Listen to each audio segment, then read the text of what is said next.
you seen me? We have some people joining us virtually. Thank you, Janet. Like she said, my name's Claire Gillett, and I'm a graduate student at Indiana University in Bloomington. And I'm also I'm studying folklore. I'm a master's student. And I'm also a graduate assistant for Traditional Arts Indiana.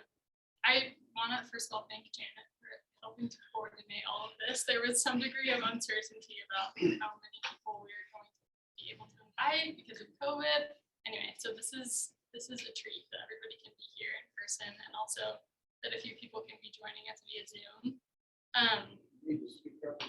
Oh, sorry, I have kind of a quiet voice. I will try to be a little bit louder.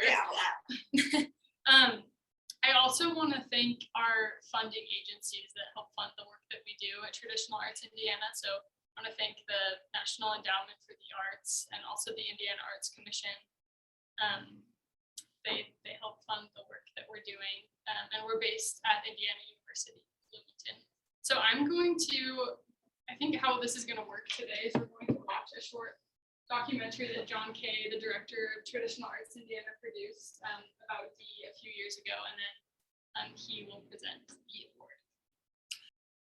I never knew my father. Him and his brother got killed in an auto accident in 1938, and I was only 2 years and 10 days old. And my mother, she wove to pay the bills. She would have the loom in an old summer kitchen.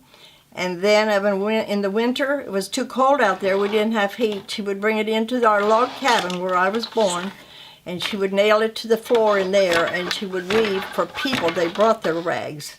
And she would do that to help pay the bills since my father wasn't living anymore. And I just had one sister at that time, and that's all I had was one sister. This loom was made from my great-grandmother, Sarah Cox Collins, in about 1864, around the best I can get from my uncle, which was old when he told me this. And it was made, it lived here in Jackson County. And from then it went to my grandma, and it was made for my great-grandma when she was 13 years old. And I've been working with looms since probably 7 years old. I was too small, my legs were too short to do the pedals, but I could wind the shuttles, which is this, and I would do that for my mother and my grandmother. And from then on, I just kept weaving up until today. Margaret Leckie is my niece, and she also weaves. And she and I do craft shows together. We've done 3 last year. We took on a new one up around Indianapolis. And we always do one here and one east of here out towards Cincinnati. And we've done very well on them, and we both enjoy it. But she has a full-time job, so, and this is not my full-time job, this is my hobby, and I guess it would be hers also. I enjoy it. It's fun to see the colors come together, just the strips of material, and it comes into something usable. And it's just part of me. I'm not a TV watcher. I just have a lot of thoughts of my own, especially my memories from back, even when we were childhood, you know, our childhood memories. And I just enjoy it. It's relaxing to me, even after a hard day's work out hoeing in the garden or something. Well, it's very humbling. I was very surprised when John called me, and it's just like something I have never really thought of in all my life, like getting an award this high up, so to speak, for just doing something that you really enjoy and have done it for so many years. I mean, it was never thought of, and I really appreciate it. In fact, I shed a few tears when he called me. I just really didn't know what to expect. But I'm very thankful, and I've got a lot of people to thank for that, especially my ancestors that taught me this. And that I'm still, thank goodness I can do it today yet, amazing, physically.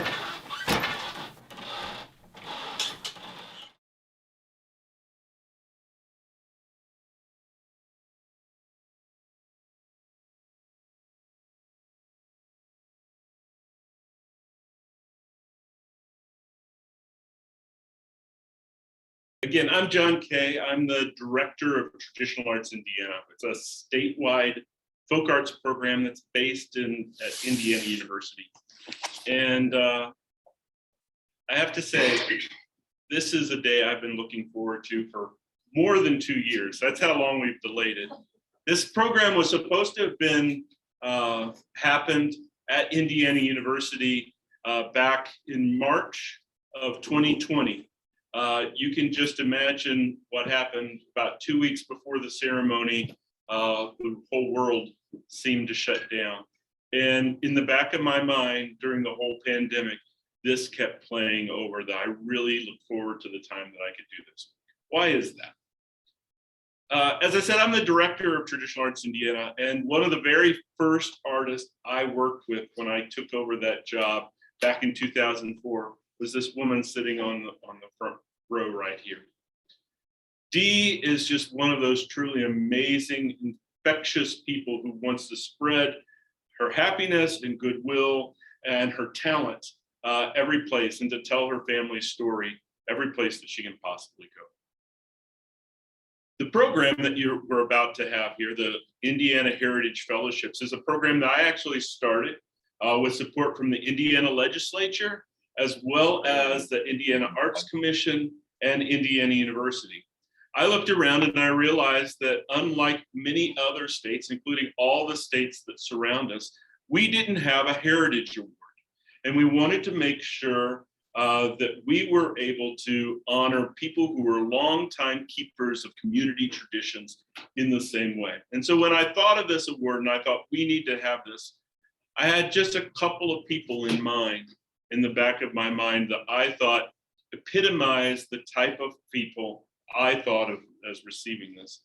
And one of those people is with us today, Dee Nierman. The program is patterned after the National Endowment for the Arts National Heritage Fellowship, which goes along with a long tradition of honoring the folk traditions of our country. And that goes to a wide range of tradition bearers across this country. They'll fly you to Washington, D.C. if you receive this award. It's like $30,000. They have a big ceremony that's streamed on public television. And it's really a wonderful, wonderful event. I've been to it a few times. And it's really great.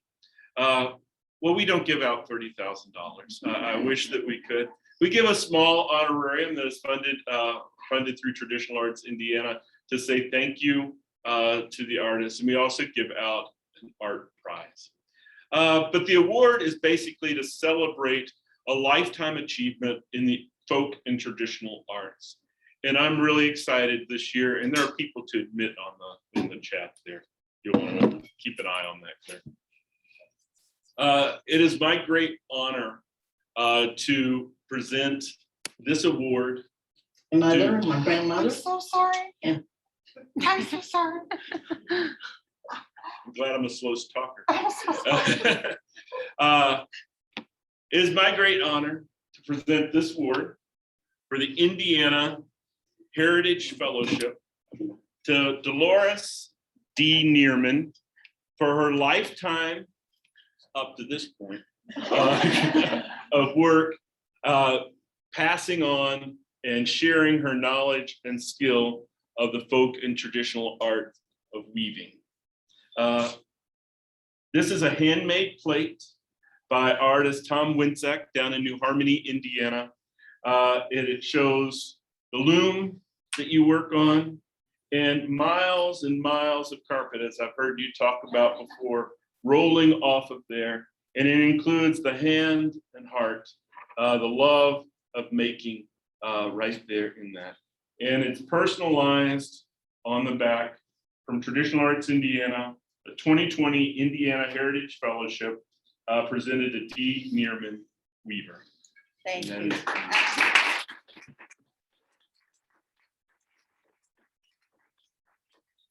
Beautiful. He does beautiful work. I've heard about his work, but I've never seen any till now. Well. It's lovely. You gotta do that.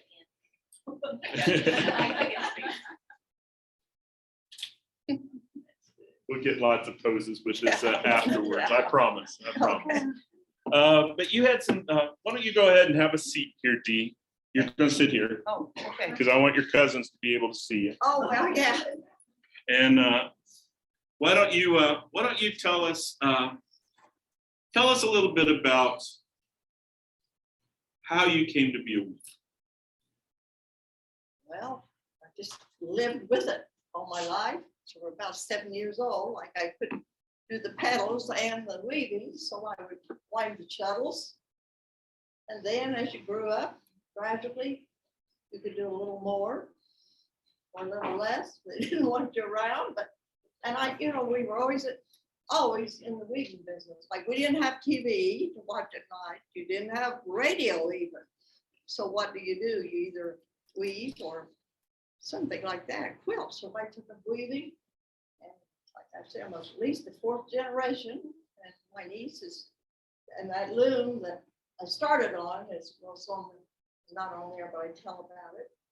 And it just continued on. I enjoy it. It's not any laborious to me to work, but you say if you like your job, it isn't work. So, What does it mean to you to have an award like this? well, it's something I never really thought about. I mean, it's just a humbling to think somebody, you know, even thought of what I done. I mean, you know, I've done it, and it's just something that comes naturally, and it's really wonderful. You've done wonderful work, and I want it to do your job.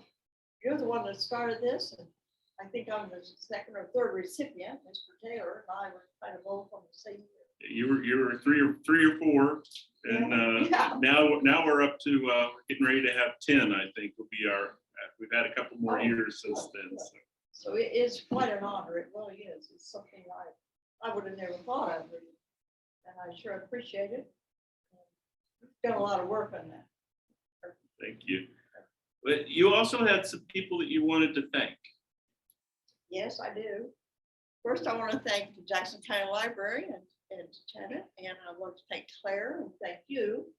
And then I want to thank my niece, Margaret Lucky Snyder. She nominated me with your help, I think.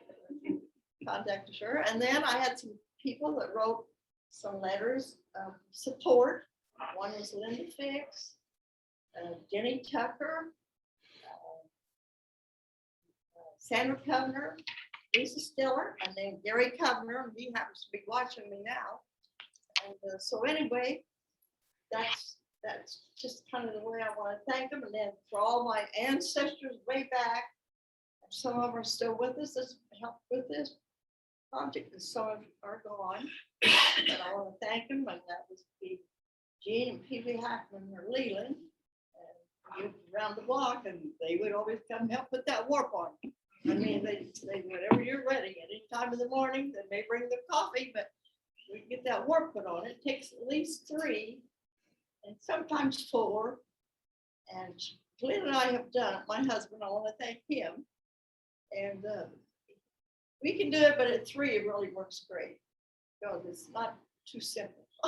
Well, it is really, but everybody said, how do you keep all them strings straight? Well, kind of straighten them out by making when you work.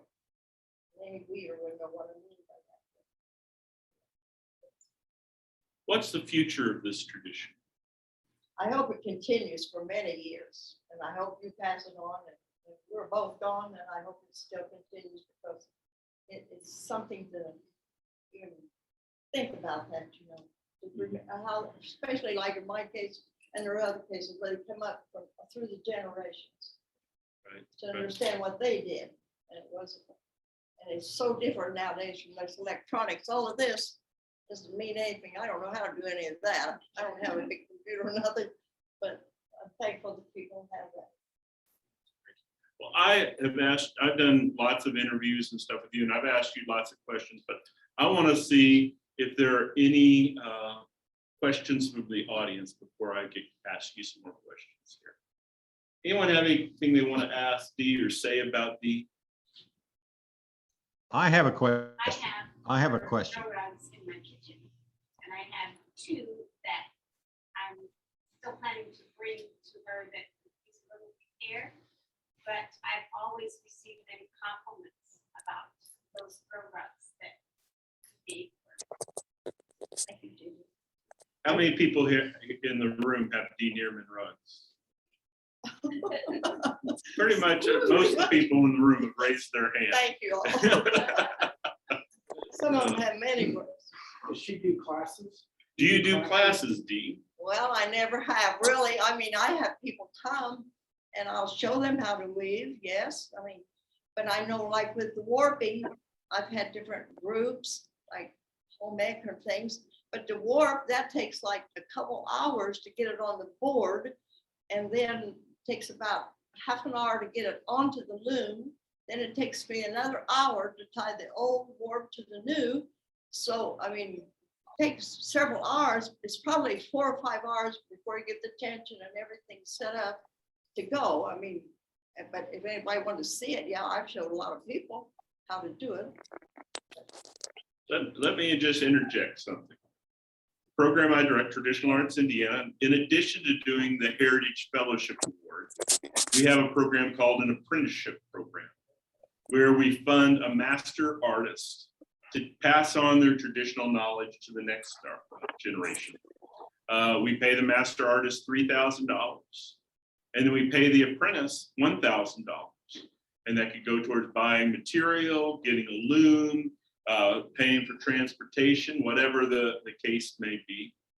And I've been after Margaret and I've been after Dee for several years that they need to have an apprentice or 20 to make sure that this community tradition continues on here in Jackson County and Bartholomew County. So I'm just putting that out there, that somebody needs to approach these fine women about ensuring that this traditional knowledge isn't lost in this community. Where did this come from as far as you talked about? Can you talk about the loom and where, there are other rag rug weavers in Indiana, even traditional, but you're the only one I know of that works on a wool, with wool exclusively. Where's that come from? And where's your family tradition? Okay. My family tradition when we first started is we used our own clothes to make the carpets. We didn't have button carpets. We wove long strips of like your clothes, cut them up. When they were worn out, we still used them, unless they were all holes. Like nowadays with your jeans, where I tell them you can't even make rags out of rugs. There's too many holes in one line. But then there was 2 looms. Well, I learned on the one. There's one on my mom's side, which I have, and there's one on my dad's side. And when I lived before, from the little on, I wore one my niece has now, and that's from my dad's. That's where I learned. But then after I got married and that, then I went to the one from my grandma's side, that my great grandma had, and it just keeps going on. I mean, and I don't know. Well, I just want to foreground something for everyone here. As I said, I work all around the state with all different types of traditions. It's fairly rare. It's really rare to have something that's 4 generations old in a family, that the craft like this. It's rare that continues. Now, did you pick up on the fact that she talked about generations on one side of the family being weavers and generations on the other side of the family being weavers? That's really significant and something for us to think about, the fact that this is something that was practiced in this community for a long time. And like I said, I hope that it is able to continue for another 150 years. I won't be weaving that anymore.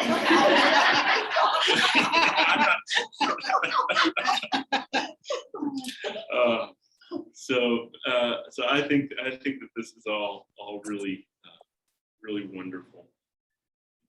There's a question in the back or comment. Dee, the loom that you use and the others that have been in your family for generations, do they ever need repairs, or are they so well made and of such sturdy wood that there's no repairs that need to be made to them? Through the years, yes, where they beater bar that beats it together and it swings up there, that does wear down because they had nails in there, and of course that cuts the holes. But I had a cousin, which is no longer with us, but he made some special ones. And then I had a couple uncles, Ralph and Jess Cutler, my mom's brothers, that they did a lot of repair on it. So you can't just go on a line even and order the part. You gotta have it, somebody, the crafty person to make it. But it wears well, yeah, they're very heavy. I mean, it's bolted to the basement floor. I know, We'll show the video here in a minute, now that we've got the audio working. This is a big, what they call a barn loom. So it's made out of timbers that look like something that would be used to build a log house. So we're talking big timbers. She also does, it's all 100% handmade. Usually, most of the looms I see like hers, they have what the heddles are pieces of metal that you can order and buy those online. Where do your heddles come from? I make them all. I hand tie all them. It's like 300. I mean, 150. And then I use use like a double sleigh. Two, if you have any of my rugs, the two strings are together. That's called a double sleigh. A lot of them aren't. They're just single ones. Mine always two go through that same metal, which if one wears out, and eventually they do, some of them, so you have a second one, a backup. But I make all them. I tie them. Do you know any other weaver that does that? I don't. And I could buy some for my loom, but really it's clickety clack when you have metal in sometimes. So mine's quiet, but I hand tie all of them. My mother years ago made just a piece of wood, put some nails in where they needed them so you could tie the eye and the heddle for the thread to go through, and I still use it. My niece also uses that. I've interviewed dozens of weavers and I've never met or seen anyone that ties their own heddles. That's an old craft that was soon forgotten here in Indiana. Is your yarn local, Pardon? the yarn that you use? The wool. The wool comes from Portland, Oregon, from Pendleton Mills. I many years I've dealt with them, but I've called them a few days ago. I like to see if they have any new colors. Not that I need any more thing in my basement. I mean, it's holding the house up, I think. But anyway, but you don't hear back from them. They'll tell me with this COVID, they said the basement's full. We haven't got anybody to bring it up. And I said, well, if I was closer, I could bring it upstairs and sort it. But I haven't heard from back from about several days ago. So you're getting your wool now from Oregon. That seems like a long way for your great grandmother to get it. Where did she get her wool? Well, she raised her own with the sheep, and they started from there. If you raise the sheep, I know a lot of people think, oh, I had llamas. Well, no more. I did. Oh, you can make rugs. Well, I did, but I had the wool parted or cleaned and everything. But to make a rug, you would have to raise the sheep and wash it and part it, do this, and then you would have to spin it and ply it and then weave it and make material, and then you'd have to cut it and make a rug. So it'd be the rest of your life. Yeah. So originally there was the kind of raising of it, but there was a woolen mill here during the Civil War, right? That made Civil War blankets out of wool. Can you tell about the history of that woolen mill? Well, I remember as a child, my mother and also my aunt, my father and my aunt's husband also got killed. They would come to the woolen mill here they're just building a new building here on Oak Street, West Oak Street. That's where they would come. And I would go, and I can remember looking in boxes. I was little, but they'd bring blankets home and cut strips, and they would weave for, I think his name was Jack Love at that time. And that's I don't know when that wool mill even closed down, but not too many years ago. I mean, it hasn't been in operation. I don't know when it closed. So your mother would come and get the wool, the remnants from the wool, the strips that were cut off, and she'd bring it and she'd weave rugs. And then what did she do with those rugs? Well, she would take them back there, to the best of my knowledge, and that he had sold them somehow. Okay. So, and so here's a subsistent, people are raising their own crops and animals and everything that you need at home. But if you needed money, you had to have something like that. Now that was really special that your mother was able to do this. Why was that important? Well, she had to pay the bills since my father was no longer with us. I lived with my grandparents. Actually, I guess we all lived together. People said, how'd you do that? I said, guess we didn't know any different. It was me and my sister, and you do what you have to do. We did a log house, and she had to pay the bills. And so that's, in the winter, we would bring the loom out of the old summer kitchen, and we'd nail it down in the living room and roll up that carpet we'd woven. She would nail it down in there, and she'd weave there in the winter. I mean, just, we didn't have any heat in the summer kitchen. We had like 3 stoves downstairs in the log cabin, and I still have the log cabin. Nobody's in there, but I still go back there. It's still home. I could just feel the atmosphere from a child. Any other, Margaret? When you ask how many in the room had rugs, pretty much everybody raised their hand. Where else can you say your rugs are? Oh, besides I have Jackson like, County? that I know of, I've got 30 in Japan. I know there's some in India. And since you wrote that nomination, I think I had less than 1,000, and from that was at 2020. Now in 2022, I think I've got 2,017 that I have taken account of. Over the years, I didn't keep a record of it, you know. I've done over 2,000 now. How long does it take you to make one rug? Well, my material is already cut, and it'll take me from 45 minutes to an hour to weave about a yard rug. Seems like we've got some questions maybe in the chat here. Maybe Claire can help with that. It looks like Kathy Sanders wants to ask a question. Got a couple questions. And there might be some people need to be admitted to. Go I ahead, don't really- Kathy. I don't really have a question. I'm Margaret's sister and Dee's my aunt. But when we moved into our house 20 years ago, there was a rug in our basement. And I know for a fact, because of how it was made, that it was either made by our grandmother or by her sister-in-law, because they were the only ones around who used the double strings in them. And whenever my husband and I have traveled to Canada to see our friends, those rugs make really nice thank you gifts when you're staying with somebody. And back in the day when you wore hose, it didn't matter if you got a run, because we would take nylon hose and turn them into a rug. And they work really good on hardwood floors if you want to move furniture. Thank you. And I'm really proud of Dee and my sister. Thank you. Any questions in the chat or anything? I don't see any in the chat. But if you're on Zoom, feel free to ask questions, raise your hand or type a question in the chat. Any questions, more questions in the room? I have a question. Okay. What's kept you doing it for all these years? What is I it? What do you I love? really enjoyed it. I could truly say, when I get that material in a box, it's just like a Christmas present. I wonder what color it's gonna be. And then I wonder how it's gonna look once I got it put into the rug, and you can make something useful out of it, you know. But to me, that's very exciting. And another thing, years ago, I had a back problem that the old doctor said, keep on weaving. I mean, I realize sometimes you can't, but that's what they said. He said, so I'm just blessed that I still have pretty good health, and I'll be 86 pretty soon. And so I'm really thankful. Back, that'd be great. This question.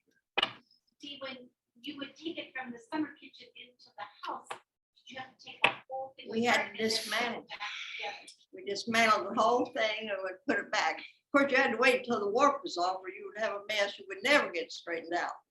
But yeah, we would dismantle it and then take it in there, nail it down, and start over again. Then I don't know how long it was in there. And then when it got warmer, we'd take it back to the summer kitchen.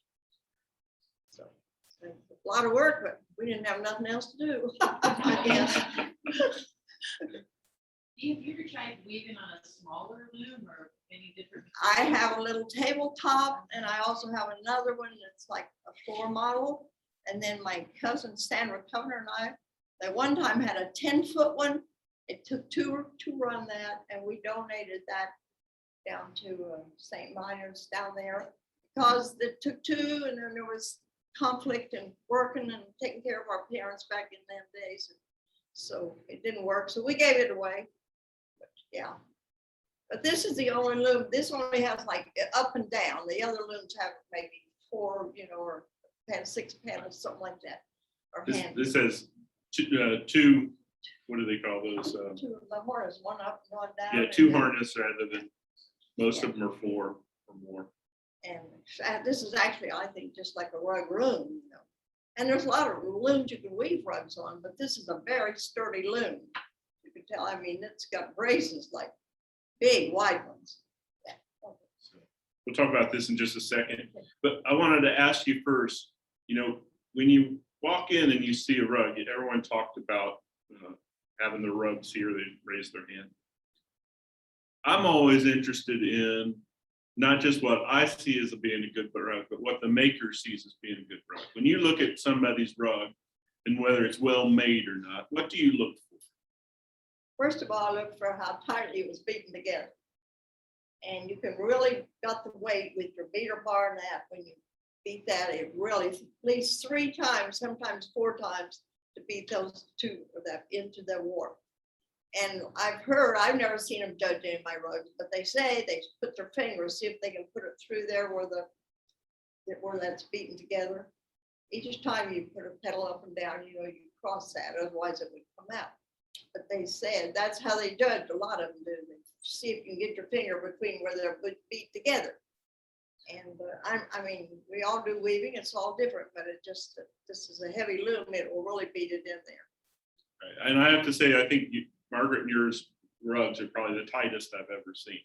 The combination of beating it 3 times, but also that loom being so stout Right. to be able to do it. And we're stout, we just got that muscle. You're right. I said the loom was stout, not you. I know, but it is. It's very sturdy. Right. Now you brought something special to show folks today. Okay, This is really neat. this is a piece that my aunt said was big, woven on that loom. Before she was married to my great grandfather. She got married in 1869. And she said, my aunt said she grew her own wool. So I guess she must have raised her own sheep. But this is what's woven on that loom. And you can see they've done 2 pieces and then they put it together there. So it's quite old. It's got a few holes, but when you're that old. I got a few holes too.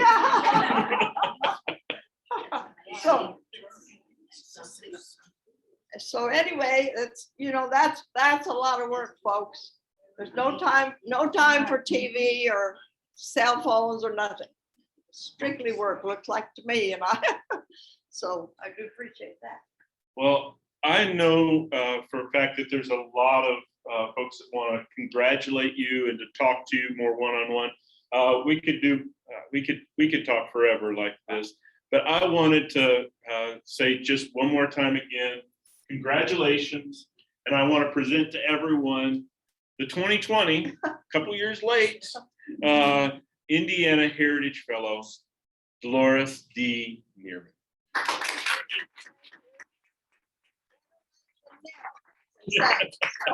It'll be good, and I cherish that. It's really wonderful, and I thank Tom for that. He's done wonderful work there, and I probably have woven that many yards. My friend Warsha, who's a graduate student, a doctoral student at Indiana University, she's from China, and I just wanted to point out that I gave her mother, who's a famous folklorist in Beijing, when she was here visiting, I gave her one of your rugs. And so how many times I've taken rugs to China, I've given rugs to visiting scholars, or retiring people from the American Folklore Society, all over. They've taken this little piece of Indiana with them. And I can't think of anything more appropriate than a rug. So that's glad I saw Warsha there online and to remind me of that. Thank you. So, Thank you. Dee Nierman. Thank you.